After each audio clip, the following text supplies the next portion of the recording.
नमस्कार विद्यार्थी मित्रांनो, आपण सर्वोदय अकॅडमीच्या YouTube प्लॅटफॉर्मवरती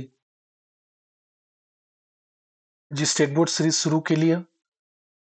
या सिरीजमध्ये आपण इयत्ता 11वीचं जुन्या पाठ्यक्रमाचं इतिहास या विषयाचं पुस्तक अभ्यासतोय की जे आपल्या आगामी राज्यसेवा असतील, कंबाईन असेल, त्यांच्या पूर्वपरीक्षा असतील किंवा मेन परीक्षा असेल, मेन्सच्या परीक्षा असतील त्यासाठी आपल्याला महत्वाचं असणार आहे. बघा, ही सिरीज आपण प्रश्नोत्तर स्वरूपामध्ये पाहतोय आणि या सिरीजचा आज आपण भाग 19वा अभ्यासतोय. बघा, पाठीमागचे सगळे भाग तुम्ही अभ्यासले असतील. सो बघा, आपण वेळ न घालवता आपल्या पहिल्या प्रश्नाकडे वळूया. प्रश्नोत्तर स्वरूपामध्ये प्रश्न आणि पुस्तकाच्या ज्या भागातून आपण प्रश्न फॉर्म केलाय त्याचा स्क्रीनशॉट आपण स्क्रीनवरती घेत असतो, जेणेकरून तुम्हाला कशा प्रकारे तुम्हाला पाठ्यपुस्तकं रीड करायचे हे लक्षात येऊन जाईल. पहिला प्रश्न तुमच्या स्क्रीनवर आहे. 1937 मराठवाडा साप्ताहिकाची स्थापना कोणी केली? बघा, वामनराव नाईक, वाघमारे, केशवराव कोरटकर आणि माडखोलकर. 4 ऑप्शन मराठा साप्ताहिक. बघा, आता इथं सुरुवात होते. हैदराबाद संस्थानाशी निगडीत असणार आहेत काही मुद्दे. मराठवाडा पाहिला, आता थोडंसं हैदराबादकडे आपण जाऊया. 1931 मुद्दा लक्षात येऊ शकतोय तुमच्या. बघा, हैदराबादेत महाराष्ट्र साहित्य संमेलन घेण्यात आले. डॉक्टर श्रीधर व्यंकट केतकर अध्यक्ष आहेत त्याचे. बघा, प्रत्येक मुद्दा याच्यातला महत्वाचा आहे. 1931 हैदराबाद महाराष्ट्र साहित्य संमेलन, अध्यक्ष डॉक्टर श्रीधर व्यंकट केतकर. बघा, वाघमारे यांनी संजीवनी साप्ताहिकात मराठी भाषेच्या विकासाबद्दल चिंता व्यक्त केल्याचं तुम्हाला पाहायला मिळेल. लक्ष्मणराव फाटक, इसवी सन 1920 निजाम विजय हैदराबादातून त्यांनी सुरू केलं. ओके, पुढे बघा, वाघमारे यांनी 10 फेब्रुवारी 1937 मराठवाडा या साप्ताहिकाची स्थापना केली. 1937 निजाम प्रांतीय मराठी साहित्य परिषदेची स्थापना, हा मुद्दा महत्वाचा आहे. 1937चा पहिले अधिवेशन 1 ते 3 ऑक्टोबर 1937 ला झालं. दादासाहेब खापर्डे अध्यक्ष होते. ते कुठं झालं? हैदराबाद येथे. निजाम प्रांतीय मराठी साहित्य परिषदेची स्थापना, त्या साहित्य परिषदेचं पहिले अधिवेशन 1 ते 3 ऑक्टोबर 1937 दादासाहेब खापर्डे यांच्या अध्यक्षतेखाली हैदराबाद इथं पार पडलं. तर दुसरं आहे बघा, नांदेड इथं. याचा सिक्वेन्स तुम्हाला पडू शकतो. हैदराबादमध्ये पहिलं, दुसरं नांदेडमध्ये झालेलं आहे. 28 ते 30 सप्टेंबर 1943 ला 6 वर्षानंतर दत्तो वामन पोतदार अध्यक्ष होते. 1944 मध्ये तिसरं अधिवेशन औरंगाबाद, म्हणजे आत्ताचं छत्रपती संभाजीनगर, बरं का. त्याचे होते अध्यक्ष गजानन त्र्यंबक माडखोलकर, हे त्यांचं अध्यक्ष होते. या 3. बरं का. प्रश्न आपला होता की मराठवाडा हे साप्ताहिक कोणी सुरू केलं? त्याचं उत्तर काय? बघा, मराठवाडा हे साप्ताहिक वाघमारे यांनी सुरू केलं. ओके, पर्याय क्रमांक 2 याचं योग्य उत्तर असणार आहे. चलो, पुढचा प्रश्न स्क्रीनवर. हैदराबाद संस्थानामध्ये राजकीय जागृतीच्या जडणघडणीत खालीलपैकी कोणत्या संस्थांनी महत्वपूर्ण वाटा उचललाय? बघा, आंध्र महासभा, कर्नाटक परिषद, महाराष्ट्र परिषद, हिंदू महासभा. आता यापैकी हैदराबाद संस्थानामध्ये राजकीय जागृती जडणघडण आहे. बघूया प्रश्नाचं उत्तर. महाराष्ट्र परिषदांचे कार्य. बघा, हैदराबाद संस्थानामध्ये राजकीय जागृतीच्या जडणघडणीमध्ये महाराष्ट्र परिषदांनी महत्वाची वाटा उचलल्याचं तुमच्या लक्षात येऊन जाणार आहे. मुद्दा क्लिअर असेल. बघा, या संस्थानामध्ये जबाबदार राज्य पद्धतीचा पुरस्कार याच व्यासपीठावरून करण्यात आला. कोणता? महाराष्ट्र परिषदा ज्या भरल्या होत्या. महाराष्ट्र परिषदांनी काय केलं? जनतेमध्ये जागृती घडवून आणण्याच्या दृष्टीने सुमारे दशकभर, म्हणजे 10 वर्ष कार्य केल्याचं तुमच्या लक्षात येऊन जाईल. 1921 आंध्र जनसंघमची स्थापना. मुद्दे लक्षात ठेवा, स्थापनेशी निगडीत प्रश्न तुम्हाला विचारले जाऊ शकतात. 1921 आंध्र जनसंघाची स्थापना. यातूनच पुढे चालून आंध्र महासभा निर्माण झाली. आंध्र महासभेचे 5वे अधिवेशन शादनगर या महाराजा किशन प्रसाद यांच्या गावी झाल्याचं तुमच्या लक्षात येणार आहे. कधी? 1926 मध्ये. बघा, या प्रश्नाच्या अनुषंगाने आपण खूप महत्वाचे टॉपिक डिस्कस करतोय, ते आपल्या लक्षात आले पाहिजे. बघा, आंध्र महासभेच्या बहुतेक अधिवेशनाला तेलुगू भाषिकांखेरीज हैदराबाद, सिकंदराबाद येथील मराठी नेते, तेलंगणातील मराठी नेते आवर्जून हजर राहतात. शादनगरच्या अधिवेशनात मराठी नेत्यांसोबत कन्नड नेत्यांची सुद्धा उपस्थिती उल्लेखनीय. शादनगरला आंध्र महासभेप्रमाणे कर्नाटकात कर्नाटक परिषद, मराठवाड्यात महाराष्ट्र परिषद स्थापन करण्यात आल्याचं लक्षात येऊन जाईल. मुद्दे हायलाइट करा. शादनगर, आंध्र महासभा, आणि या आंध्र महासभेप्रमाणेच कर्नाटकमध्ये कर्नाटक परिषद, मराठवाड्यामध्ये महाराष्ट्र परिषदेची स्थापना करण्यात आल्याचं तुमच्या लक्षात येऊन जाईल. पुढे बघा, महाराष्ट्र परिषदेची एकूण 6 अधिवेशने अनुक्रमे दिले तिथं. पारतूर, लातूर, उमरी, छत्रपती संभाजीनगर म्हणजे औरंगाबाद, सेलू, परभणी आणि पुन्हा लातूर ही गोष्टी महत्वाच्या आहेत. अनिवार्य सिक्वेन्स सुद्धा लक्षात ठेवायचा आहे, अनुक्रमे दिलाय. बघा, महाराष्ट्र परिषदेच्या अधिवेशनामुळे मराठवाड्यात सामाजिक, आर्थिक, शैक्षणिक, राजकीय क्षेत्रात जागृती घडून आल्याचं लक्षात येऊन जाईल. बघा, पुढे काही महत्वाचे घटनाक्रम याच्यामध्ये दिलेत की महाराष्ट्र परिषदेचे 6 अधिवेशन आहेत. या परिषदेच्या कार्याचा वेग वाढवला. या 6 अधिवेशनांनी राष्ट्रीय विचारांचे वातावरण निर्माण केले. बहुतेक अध्यक्षांनी शेती, शेतकऱ्यांचे, विणकरांचे प्रश्न जिव्हाळ्याने मांडले. शेतसरा असेल, लेवीचा प्रश्न, सावकारशाहीच्या अन्यायाविरुद्धच्या घटनाक्रम असतील, ते सगळे प्रश्न चव्हाट्यावर आणण्याचा प्रयत्न. खादी ग्रामोद्योग व स्वदेशीचा पुरस्कार असेल, बहुजन समाजाच्या सर्वांगीण उन्नतीच्या दृष्टीने महाराष्ट्र परिषदेने आग्रह धरला असेल, शिक्षण प्रसार असेल, अस्पृश्यता निवारण असेल, प्रौढ शिक्षण, मंदिर प्रवेश, ग्रामोद्योग इत्यादींवर भर. महाराष्ट्र परिषदेत मवाळ जहाल असे 2 गट. उमरी अधिवेशन, बघा इथं महत्वाचं आहे, उमरी अधिवेशनानंतर महाराष्ट्र परिषदेचे कार्य जहाल होत गेल्याचं लक्षात येऊन जाईल. प्रश्न सरळ सरळ विचारेल, कोणत्या अधिवेशनानंतर? जनतेचे जिव्हाळ्याचे प्रश्न अक्रमणाने व्यासपीठावर मांडणे, अग्रक्रमाने व्यासपीठावर मांडण्याचा प्रयत्न महाराष्ट्र सभेने केलाय. बघा, महिला, शेतकरी, विद्यार्थ्यांच्या परिषदा याच्यामध्ये आवर्जून आयोजित केल्या जायच्या. हा मुद्दा तुमच्या लक्षात येऊ शकतोय. प्रश्न काय विचारलाय बघा, एकंदरीत हैदराबाद संस्थानामधील राजकीय जागृतीच्या जडणघडीत खालीपैकी कोणत्या संस्थांनी महत्वाचा वाटा उचलला? बघा, महाराष्ट्र परिषद तर उत्तर असणारच आहे, त्यामुळे हा कट झाला, हा कट झाला. आता राहिलाय ब, क व कड. म्हणजे एकंदरीत त्याच्यामध्ये नुसता कोणता येणार आहे तुमचा? बघा, इथं परत एकदा बघूया, याच्यामध्ये तुमच्या लक्षात येऊन जाईल महाराष्ट्र परिषदांनी. आता याच्यामध्ये तुम्हाला काय दिल? आंध्र सभा दिसेल, ओके, कर्नाटक परिषद आणि महाराष्ट्र परिषद. चलो, कर्नाटक परिषद व महाराष्ट्र परिषद, पर्याय क्रमांक प व क. आला मुद्दा लक्षात? कारण की अ व क कुठेच दिसत नाहीये, बरोबर का? त्यामुळे आपण क आणि ब आणि क या प्रश्नाच्या उत्तराकडे जाणार, पर्याय क्रमांक 3 कडे जाणार आहोत. मुद्दा लक्षात आला? पुढे बघा, हैदराबाद संस्थानामध्ये 1938 कोणत्या संस्थेची स्थापना? स्टेट काँग्रेस, हिंदू महासभा, महाराष्ट्र परिषद, मराठवाडा परिषद. बघा, मुद्दा लक्षात येऊन जाईल. स्टेट काँग्रेसची स्थापना यावरूनच लक्षात येते. याचं उत्तर असणार आहे स्टेट काँग्रेस 1938. ओके. आता याच्याशी काही निगडीत मुद्दे तुम्हाला इथं दिलेले आहेत. निजाम सरकार असेल, कशा स्वरूपाचं राज्यकारभार असेल, सामाजिक परिस्थिती कशी असेल, राजकीय परिस्थिती कशी असतील, कोणकोणत्या संघटनांनी लोकजागृतीसाठी प्रयत्न केले असतील, कशा प्रकारे या हैदराबाद शहरामध्ये काँग्रेस कमिटीची स्थापना करण्यात आली असेल. ओके. पुढे हे सगळे मुद्दे याच्यामध्ये आहेत. पुन्हा जसं की धुळपेट दंगल असेल झालेली, ओके, जी शासन व पोलीस पक्षपाताच्या वागण्यात म्हणजे वागण्यातील जे पक्षपातीपणा आहे शासन आणि पोलिसांचा या धूळपेढीतल्या दंगलीच्या वातावरणात तुम्हाला अभ्यासाला मिळणार आहे. बघा, याचे पडसाद पुढे तुम्हाला मराठवाडा, कर्नाटक मध्ये उमटल्याचं दिसून येईल. ओके. निजाम सरकारने महाराष्ट्र परिषदेस कसं जातीय ठरवलं होतं, हा सुद्धा इतिहासाच्या मध्ये तुम्हाला दिलेला आहे. म्हणजे हा जो निजाम आहे, हा निजाम महाराष्ट्र परिषदेच्या परिषदेला म्हणत होता की हे जातीय परिषद आहे. सो तिथल्या नेतृत्वांना तो हैदराबादमध्ये प्रवेश वर्ज करत होता किंवा प्रवेशास बंदी घालत होता. बघा, हैदराबाद संस्थानात बाहेरून येणाऱ्या 21 वृत्तपत्रांवर सुद्धा बंदी घातली गेली होती. स्वामी रामानंद तीर्थ 1938 अंबेजोगाई सोडून महाराष्ट्र परिषदेची संघटना बळकट करण्याच्या दृष्टीने हैदराबाद येथे वास्तव्यासाठी गेले. त्यामुळे राजकीय परिस्थितीत खूप झपाट्याने बदलत गेल्याचं तुमच्या लक्षात येऊन जाईल. म्हणजे काय, जनतेच्या मूलभूत हक्कांसाठी आणि एखादी सर्वसमावेशक अशी राजकीय संघटना निर्माण व्हावी याची आवश्यकता वाटू लागली. यातूनच हैदराबाद संस्थानात 29 जून 1938 स्टेट काँग्रेसची स्थापना करण्याचा निर्णय घेण्यात आला. बघा, आणि सुरुवातीपासूनच या स्टेट काँग्रेसच्या स्थापनेपासूनच निजामाला असं वाटत होतं की काँग्रेसमधील काँग्रेस आहे किंवा स्टेट काँग्रेसमधील हा काँग्रेस हा शब्द आहे, तो शब्द या निजामाला खटकत होता. हा मुद्दा याच्यापासून घेणं तुम्ही अनिवार्य आहे. बघा, ही स्टेट काँग्रेस जी आहे ती हैदराबाद संस्थानाच्या बाहेरील लोकांशी संलग्न आहे. तसेच रामानंद तीर्थ असतील, गोविंदभाई श्रॉफ असतील इत्यादींना सरकार दहशतवादी म्हणत असे. कोणतं? हैदराबाद संस्थानमधलं सरकार. स्टेट काँग्रेस ही संघटना घातपाती स्वरूपाची, जातीय विचारसरणीची आणि विध्वंसक संघटना आहे, असं हैदराबाद सरकारचं म्हणणं होतं. निजाम सरकारनं काय केलं? स्टेट काँग्रेसवर 7 सप्टेंबर 1938 रोजी बंदी घातली. आता या पार्श्वभूमीवर स्टेट काँग्रेसच्या लोकांना कायदेभंगाच्या चळवळीशिवाय अन्य मार्ग उरलाच नव्हता.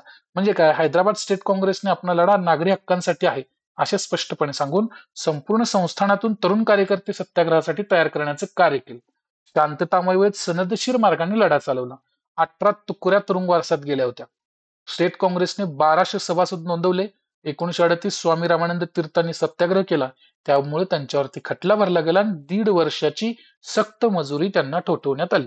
बघा पुढे स्टेट काँग्रेसशी निगडीत काही मुद्दे आहेत. 2 गट आहेत. मवाळ जहाल असे 2 गट. स्वामीजी जहाल गटाचे नेते होते. संघर्ष करा नाही तर खुर्च्या रिकाम्या करा असा जहालांचा आग्रह. जुलूम आणि अन्यायाला प्रतिकार करणे हीच खरी ईश्वर भक्ती आहे असे स्वामीजींचे म्हणजे मत होतं असं म्हणणं आहे. सूत्र आहे त्यांचं एक प्रकारे. या सत्याग्रहीच्या सर्व तुकड्यांमध्ये मराठवाड्यातील तरुण आघाडीवर होते. सत्याग्रहींचे बघा गोविंदभाई श्रॉफ, माणिकचंद पहाडे यांनी कुशल संघटनाचं कार्य केल्याचं लक्षात येऊन जाईल. कोणी कोणी? गोविंदभाई श्रॉफ आणि माणिकचंद पहाडे. मराठवाड्यातील 350 सत्याग्रह्यांनी भाग घेतला. बघा तरुणांची मने प्रज्वलित करण्यासाठी गोविंदभाई श्रॉफ, माणिकचंद पहाडे, बाबासाहेब परांजपे, पुरुषोत्तमराव चपळगावकर, कर्वे गुरुजी यांनी मोलाचं काम केले. स्टेट काँग्रेस व जातीवादी संघटना यांच्या सत्याग्रहामध्ये गल्लत होऊन स्टेट काँग्रेसबद्दल गैरसमज वाढू झाल्याचं तुमच्या लक्षात येऊन जाईल. बघा गांधीजींच्या आदेशावरून स्टेट काँग्रेसचा सत्याग्रह स्थगित करण्यात आला. व्हेरी आयएमपी टॉपिक आहे. स्टेट काँग्रेसनं जो सत्याग्रह कायदेभंगाचा केला होता तो कोणाच्या सांगण्यावरून थांबवला? तर गांधीजींच्या म्हणण्यानुसार. आता बघा पुणे येथे हिंदू प्रतिकार मंडळ, भागानगर येथे निशस्त्र प्रतिकार मंडळ स्थापन करून कोणी शनिवार वाड्यावर सभा घेतली. बघा सावरकर आहेत, सेनापती बापट, कर्वे गुरुजी, बाबासाहेब परांजपे या चौघांपैकी कोण आहेत की ज्यांनी शनिवार वाड्यावर सभा घेतली? कशासाठी? पुणे येथे हिंदू प्रतिकार सभा आणि भागानगर येथे निशस्त्र प्रतिकार सभा किंवा प्रतिकार मंडळ या 2 मंडळांची. बघा पुढे कालावधीनं हा दुसरा अजून मुद्दा तुम्हाला इथं पाहायला मिळेल. पुढचा प्रश्न बघा, हे मराठवाड्याच्या सत्याग्रहामध्ये आर्य समाजाच्या वतीने कोणी प्रयत्न केले? नरदेव शास्त्री, नरेंद्रदेव, बन्सीलाल, शंकरराव पाटील, अंधेरीकर, गणपतराव कथले. आता बघू या सगळ्या प्रश्नांची उत्तर आपण पुढच्या याच्यात बघूया. बघा नारायण स्वामी, नरदेव शास्त्री, नरेंद्रदेव, बन्सीलाल, शेषराव वाघमारे, महात्मा आनंद स्वामी, दिगंबरराव लाटकर, दिगंबरराव शिवणगीकर, निवृत्ती रेड्डी, गणपतराव कथले, शंकरराव पाटील, अंधोरीकर यांनी चैतन्य ओतण्याचं कार्य केल्याचं तुमच्या लक्षात येऊन जाणार आहे. बघा नरदेव शास्त्री, नरेंद्रदेव, बन्सीलाल, शंकर म्हणजे ऑल दी अबव याचं उत्तर आहे. मराठवाड्याच्या सत्याग्रहाच्या आर्य समाजाच्या वतीनं कोणी रे? तर आर्य समाजाच्या वतीने पहिला सत्याग्रह झाला होता 31 जानेवारी 1939 ला. त्यासाठी या जिल्ह्यातील या लोकांनी म्हणजे आर्य समाजाच्या लोकांनी सत्याग्रह केला होता किंवा त्या चळवळीचा पुढाकार घेऊन चळवळ यशस्वी करून दाखवण्याचा प्रयत्न केला तुमच्या लक्षात येऊन जाईल. बघा या प्रश्नाचं उत्तर तुम्ही मला द्यायचं आहे कोणत्या? हे पुणे येथे हिंदू प्रतिकार मंडळ, भागानेकर येथे हे. आता या प्रश्नाचं उत्तर तुम्हाला नक्कीच आवर्जून कमेंट बॉक्समध्ये कमेंट करून सांगायचं आहे. ओके चलो होमवर्क घ्यायला. होमवर्क या प्रश्नाचं उत्तर आवर्जून कमेंट बॉक्समध्ये कमेंट करायला विसरू नका. पुणे येथे हिंदू प्रतिकार मंडळ, भागानगर येथे निशस्त्र प्रतिकार मंडळ या दोघांची स्थापना करून शनिवार वाड्या इथे सभा घेतली. खालीलपैकी कोणी? बघा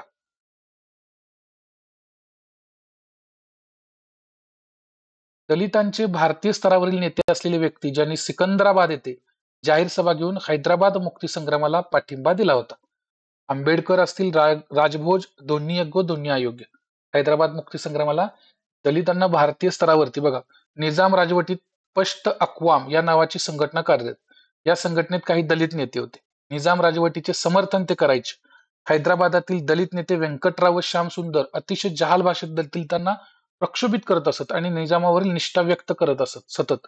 अर्थात संस्थानातील सर्व दलित पश्त अक्वाम मध्ये नव्हते, सगळेच नव्हते.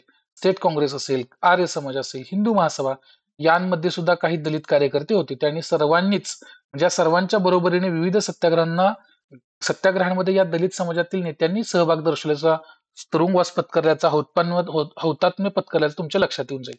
पुढे बघा डॉक्टर बाबासाहेब आंबेडकरांच्या शेड्युल्ड कास्ट फेडरेशनचा स्वतंत्र संग्रामाला पूर्ण पाठिंबा होता. नांदेडला शेड्युल्ड कास्ट फेडरेशन व पश्त अक्वामच्या कार्यकर्त्यांमध्ये संघर्ष निर्माण झाला.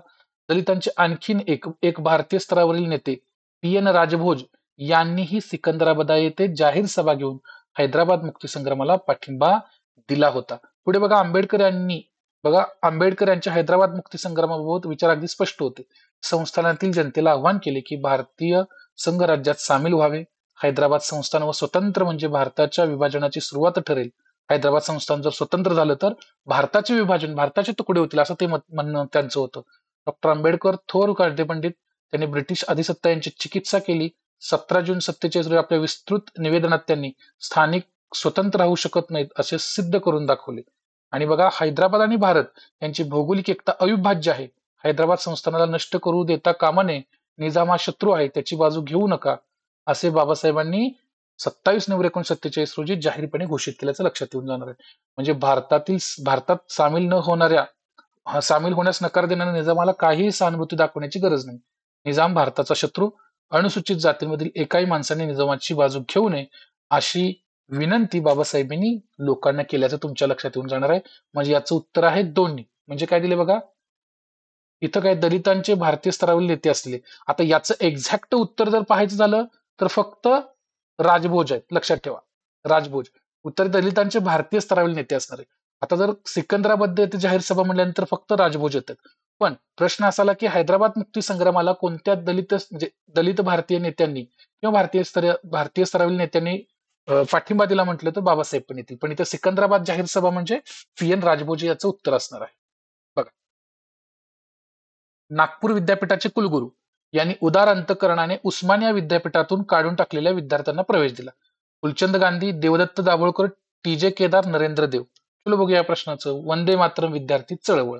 बघा, हैदराबाद संस्थानात शिक्षण संस्थेमध्ये वंदे मातरम म्हणण्यास बंदी होती. मुक्ती लढ्याचे पडसाद विद्यार्थ्यांच्या मनावर उमटू नयेत म्हणून निजाम सरकारने हे वंदे मातरम गीतावर बंदी घातली. बघा, 1938 हे वर्ष प्रतिकाराचे वर्ष. विद्यार्थी वर्गाच्या मनात असंतोष. उस्मानिया विद्यापीठात वरंगल, गुलबर्गा, औरंगाबाद येथे इंटरमिजिएट कॉलेजेस होते. औरंगाबाद कॉलेजमध्ये विद्यार्थी बेचैन. गोविंदभाई श्रॉफ विद्यार्थ्यांना चित्तावणी देतात. त्यांना नोकरीतून काढण्यात आलं. 1938 14 नोव्हेंबर विद्यार्थ्यांनी वसतिगृहामध्ये वंदे मातरम म्हणण्यास सुरुवात केली. सरकारने बंदी आणली आणि कोणत्याही परिस्थितीत विद्यार्थी तयार होत नाहीत, ऐकत नाहीत. 16 नोव्हेंबर 1938 रोजी विद्यार्थ्यांना अन्य त्याग सत्याग्रह केला विद्यार्थ्यांनी. 18 नोव्हेंबर दुसऱ्याच 2 दिवसात प्रश्नावर रितसर बैठक झाली विद्यार्थ्यांच्या आणि विद्यार्थ्यांनी संप पुकारला 30 नोव्हेंबर 1938 ला. बघा, घटनेचे पडसाद हैदराबादमध्ये उमटले. विद्यार्थ्यांना गणवेश सक्ती करण्यात आली. विद्यार्थ्यांनी प्रखर विरोध केला. वंदे मातरम प्रश्नावर विद्यार्थ्यांनी बेमुदत संप पुकारला. 1200 विद्यार्थी संपावर. हैदराबाद शहरात केवळ 300 विद्यार्थी वंदे मातरम चळवळीत उतरले होते. वंदे मातरम आंदोलनात सहभागी झालेल्या अनेक विद्यार्थ्यांना कॉलेजमधून काढून टाकण्यात आलं. आता बघा, त्यांचा पुढे काय, या त्यांच्या शिक्षणात खंड पडू नये म्हणून नागपूर विद्यापीठाचे कुलगुरू टी.जे. केदार यांनी उदार अंतकरणाने या उस्मानिया विद्यापीठातून काढून टाकलेल्या विद्यार्थ्यांना आपल्या स्वतःच्या विद्यापीठामध्ये प्रवेश दिला. लक्षात आलं का मुद्दा? हे तितकेच महत्वाचे मुद्दे आहेत. बघा, पुढे आहे बघा, पुढे बघा. मराठवाड्यातील शालेय विद्यार्थ्यांनी येवला, खामगाव, नगर, अहमदनगर येथे सोय आली, म्हणजे येथे त्यांची सोय करण्यात आली होती. त्रिपुरा काँग्रेस अधिवेशनात वंदे मातरम चळवळीस पाठिंबा. असाही प्रश्न येऊ शकतो की हैदराबाद संस्थानातील जी वंदे मातरम चळवळ आहे त्या चळवळीला कोणत्या अधिवेशनामध्ये पाठिंबा देण्यात आला? तर त्रिपुरा. आता मला तुम्ही कमेंट बॉक्समध्ये सांगायचं किती सालचं त्रिपुरा अधिवेशन असणार आहे. आता कालखंड लक्षात घ्या, तुम्ही उत्तर तुमचं कमेंट बॉक्समध्ये कमेंट करा. नेताजी सुभाषचंद्र बोस, पंडित नेहरू यांनी तरुणांच्या उठावाला सुद्धा पाठिंबा दिल्याचं तुमच्या लक्षात येऊन जाणार आहे. प्रश्नाचं उत्तर काय रे? टी.जे. केदार, नागपूरचे कुलगुरू, नागपूर विद्यापीठाचे. चलो पुढच्या प्रश्नाकडे वळूया. मोजकेच प्रश्न आहेत पण महत्वाचा कंटेंट आहे. कोणता काळ मुक्तीसंग्रामाचा कालखंड म्हणून ओळखला जातो? बघा, 1938 ते 1948. मुद्दा लक्षात आला? 1938 ते 1948, पर्याय क्रमांक 1 हैदराबाद मधला. पुढे बघा, गांधीजींनी वैयक्तिक सत्याग्रहाला मान्यता देऊन स्वतः नेत्यांची निवड केली.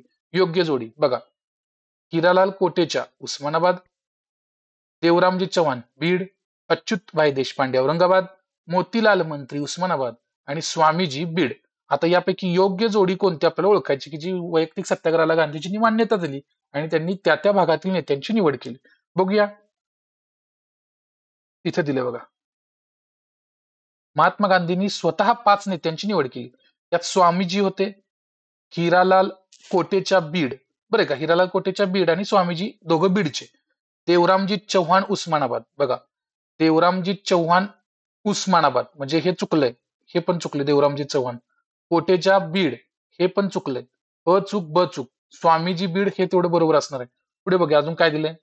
अच्युतराव देशपांडे औरंगाबाद. बघा, अच्युतराव देशपांडे औरंगाबाद बरोबर आहे. स्वामीजी बीड बरोबर आहे. आता राहिलं मोतीलाल मंत्र्यांबद्दल. मोतीलाल मंत्री बीड हे सुद्धा चुकीचं आहे. म्हणजे हे सुद्धा चुकीचं आहे. म्हणजे याच्यामध्ये तुम्हाला काय घ्यायचंय? हे पण बीड आहे. हे पण बीड. म्हणजे याचं उत्तर काय असणार आहे? फक्त क आणि ई. क आणि ई. पर्याय क्रमांक 1 याचं योग्य उत्तर असणार आहे. कळाला मुद्दा? लक्षात आला? बघा इथं दिलंय. जो वैयक्तिक सत्याग्रह करण्यात आला होता त्यावेळेस कारण की काय केलं, तर निजाम सरकारने स्टेट काँग्रेसवर बंदी चालू ठेवली होती. बरं आहे का? म्हणजे हैदराबाद संस्थानामध्ये स्टेट काँग्रेसनं एंट्रीच करायची नाही. आले तर काय निजाम सरकार काय करायचं, त्यांच्या अधिकाऱ्यांना किंवा नेत्यांना तुरुंगात टाकायचं. परंतु बघा गांधीजींनी काय केलं, आंदोलनाची मागणी केली आणि गांधीजींनी वैयक्तिक सत्याग्रहाला मागणी दिली. त्याच्यातून त्यांनी स्वतः 5 नेत्यांची निवड केली होती. ते 5 नेते होते. बघा 1943 हैदराबादच्या क्रांती संग्रामात महाराष्ट्र परिषदेच्या खालीलपैकी कोणत्या नेत्यांनी तालुका व जिल्हा पातळीवर अधिवेशन घडवून शेतकऱ्यांचे प्रश्न मांडले? बघा शेतकऱ्यांसाठी कार्य याच्यातून केले. माणिकचंद पहाडे, वाघमारे, गोविंदभाई श्रॉफ, वैश्यपायन. बघा यापैकी कोण आहेत? 1943 क्रांती संग्राम आहे हैदराबादचा. महाराष्ट्र परिषदेचे नेते, तालुका व जिल्हा पातळीवर अधिवेशन, शेतकऱ्यांचे प्रश्न मांडले. मुद्दा बघूया काय दिले बघा. हे जे 1943 पासून जहाल गट महाराष्ट्र परिषदेत प्रभावी जमला. बरं काय रात्रंदिवस काम करायचे नेते जिल्ह्यांमध्ये जाऊन. पुढे बघा इथं काय दिले त्यांनी, माणिकचंद पहाडे, वाघमारे यांनी तालुका व जिल्हा पातळीवर अधिवेशने घेऊन सरकारचे प्रश्न मांडले. मुद्दा लक्षात आला का? गोविंदभाई श्रॉफ असतील, वैश्यपायन असतील, वैशंपायन असतील, वाघमारे, तिन्ही विभागातील परिषदांचे काम एकत्र केले या तिघांनी मिळून.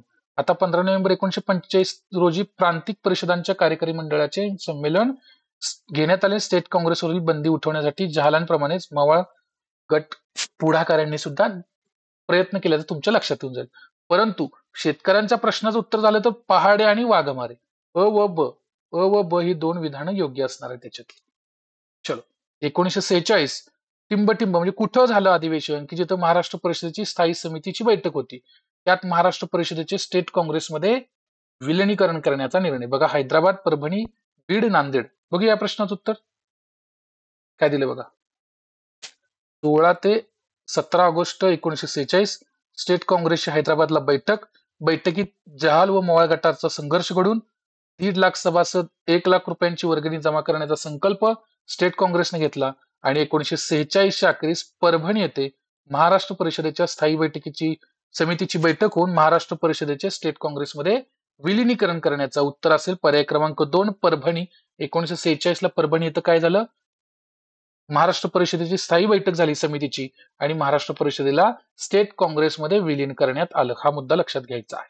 चलो खालीलपैकी कोण हैदराबाद संस्थानातील स्टेट काँग्रेसचे पहिले हुतात्मा ठरले? बघा गोविंदराव पानसरे, मेलकोटे, कृष्णाचार्य जोशी, वरीलपैकी सर्व योग्य. बघूया इथं तुम्हाला आता रजाकारांची कत्तल तुम्हाला लक्ष किंवा रजाकारांचा जो मुद्दा असेल, निजामाने काय केलं होतं, रजाकारांची मदत घेतली होती बरं का.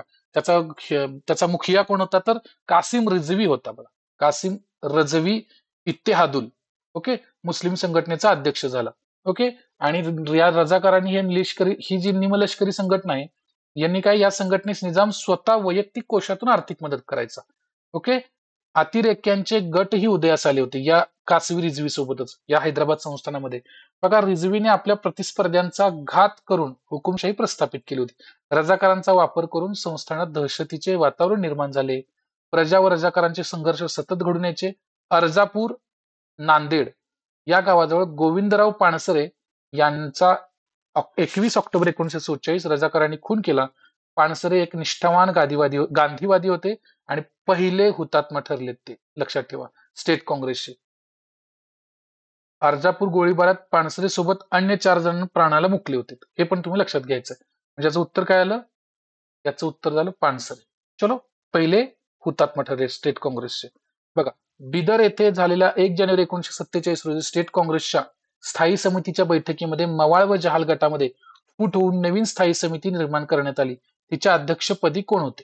बघा बिदर येथे झालीय स्टेट काँग्रेसची स्थायी समितीची बैठक. जहाल आणि मवाळ सेपरेट झाले 1947 ला.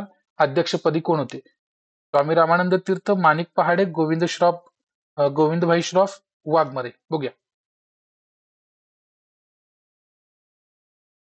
इथं मुद्दा तुमच्या लक्षात येऊन जाईल. बघा तर अध्यक्षपदी रामानंद तीर्थ. 1947 बिदर स्थायी समितीची बैठक, जहाल आणि मवाळ गटात प्रत्यारोप, म्हणजे तिथं त्यांचं मतभेद झाले. स्टेट काँग्रेसची जुनी स्थायी व कार्यकारी मंडळ बरखास्त, नवीन स्थायी समिती निर्माण, अध्यक्षपदी रामानंद तीर्थ, स्वामी रामानंद तीर्थ. मुद्दा क्लिअर असेल. चलो, रामानंद तीर्थ पर्याय क्रमांक पहिला. 16 ते 18 जून 1947 रोजी स्टेट काँग्रेसचे पहिले अधिवेशन खालीलपैकी कोणत्या ठिकाणी भरले? हैदराबाद, सिकंदराबाद, मुर्शिदाबाद आणि सालारगंज. बघा, दुसरा प्रश्न आहे. पहिला प्रश्न लक्षात आला. 16 ते 18 जून 1947 स्टेट काँग्रेसचे पहिले अधिवेशन, ठिकाण विचारलं. दुसरा प्रश्न, स्टेट काँग्रेसच्या पहिल्या ऐतिहासिक अधिवेशनावेळी हैदराबाद संस्थानचे गृहमंत्री कोण होते, की ज्यांनी स्वामीजींना बोलवून सरकारच्या दृष्टीने बघा आक्षेपार्ह असलेला, म्हणजे मजकूर वगळून आक्षेपार्ह आक्षेपार्ह आक्षेपार्ह हा मुद्दा लक्षात ठेवा. मजकूर वगळून टाकण्यासाठी बजावले. बघा, कासिम रजवी, अलियावरगंज, मीर उस्मान अली यापैकी नाही. बघूया या दोन प्रश्नांची. बघा, काँग्रेसचं पहिले अधिवेशन हैदराबाद व सिकंदराबाद या शहरांमध्ये असलेल्या, या दोन शहरांच्या दरम्यान असलेल्या मुशिराबाद येथे झालं. बघा, प्रश्नाचं उत्तर काय आहे? इथं मुशिराबाद दिले, पर्याय क्रमांक 3, पहिलं अधिवेशन. आता याच अधिवेशनामध्ये दुसऱ्या प्रश्नाचं आपल्याला उत्तर भेटणार आहे. बरं आहे का? अधिवेशनाच्या पहिल्या दिवशीचे कामकाज पार पडल्यानंतर हैदराबाद संस्थानचे गृहमंत्री अलियावरगंज यांनी स्वामीजींना बोलवलं आणि दुसऱ्या अधिवेशनाच्या सरकारच्या दृष्टीने आक्षेपार्ह असलेला मजकूर वगळून टाकण्यासाठी सांगितलं, की जे बाबा ते भाषण, पाहुणे मंडळी भाषण करत असतील, नेते मंडळी भाषण करत असतील, तर त्यातले मजकूर जे सरकारच्या विरोधी असतील ते मजकूर वगळण्यास सांगितलं होतं. बघा, आदरणीय, बघा, स्वामीजींनी क्षणाचा विलंब न लावता आदरणीय पाहुण्या कमलादेवी चट्टोपाध्याय व अन्य पाहुण्यांवर काही बंधने घालणार नाही, तुम्हाला सरकारला जे काही करायचं आहे ते करा, अशा परकड भाषेमध्ये बजावून सांगितलं होतं. अलियावरगंज स्टेट काँग्रेसचा गृहमंत्री होता, सॉरी हैदराबाद संस्थानचा गृहमंत्री होता. हे मुद्दा लक्षात ठेवायचा. बघा, भारतीय संघराज्य हैदराबाद राज्यात, बघा, संघराज्यात हैदराबाद राज्य विलीन झालेच पाहिजे असा आग्रह कोणी धरला? रामानंद तीर्थ, पहाडे, गोविंद श्रॉफ की वरीलपैकी सर्व? आता इथं तुम्हाला या प्रश्नाचं उत्तर भेटणार आहे. बघा, एकंदरीत जर तुम्ही पाहिलं, भारतीय संघराज्यात हैदराबाद राज्य विलीनच झाले पाहिजे असा आग्रह जाहीर केला कोणी? स्वामी रामानंद तीर्थ यांनी आपल्या भाषणामध्ये आवर्जून प्रत्येक वेळेस नमूद करायचे की हा झालाच पाहिजे. हे याचं उत्तर असणार आहे. काय? पर्याय क्रमांक 1 हे याचं योग्य उत्तर असणार आहे. बघूया, मी पर्यायाकडे जाऊया म्हणजे तुमच्या लक्षात येऊन जाईल. रामानंद तीर्थ यांनी धरलेला आहे. आता हे सगळेच पण विलीनीकरणाचा आग्रह पकडत होते, प्रत्येक जणांनी कार्य केलेच, पण प्रश्न विचारल्याने पाठ्यपुस्तकामध्ये रामानंद तीर्थांचं नाव आपल्याला दिसते, म्हणून आपण त्याचं उत्तर ते पकडलेलं आहे, लक्षात घ्यायचं. हैदराबाद संस्थान स्टेट काँग्रेसच्या सशस्त्र लढ्यात कोणाच्या अध्यक्षतेसाठी एक कृती समिती स्थापन करण्यात आली? बघा, हैदराबाद संस्थानामध्ये स्टेट काँग्रेसचा जो सशस्त्र लढा आहे त्या सशस्त्र लढ्यासाठी कोणाच्या अध्यक्षतेखाली एक कृती समिती निवडली? हा मुद्दा आहे. बघा, दिगंबरराव बिंदू, स्वामी रामानंद तीर्थ, गोविंदभाई श्रॉफ, गोविंदभाई पानसरे. बघूया या प्रश्नाचं उत्तर.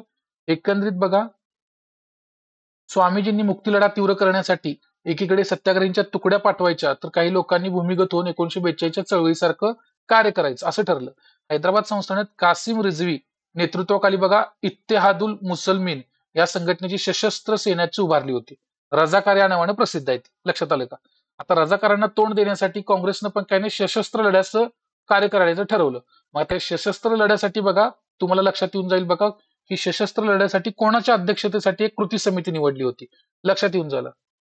आता बघा, इथं दिलंय पुढे, रजाकारांचा प्रतिकार करण्यासाठी निवडक लोकांना शस्त्रास्त्राचे प्रशिक्षण देणे, त्या दृष्टीने मराठवाडा, कर्नाटक, तेलंगणाच्या सरहद्दीवर अनेक कॅम्प्स उभारण्यात आले. हा मुद्दा लक्षात घ्यायचा आहे आपल्याला याच्यातून.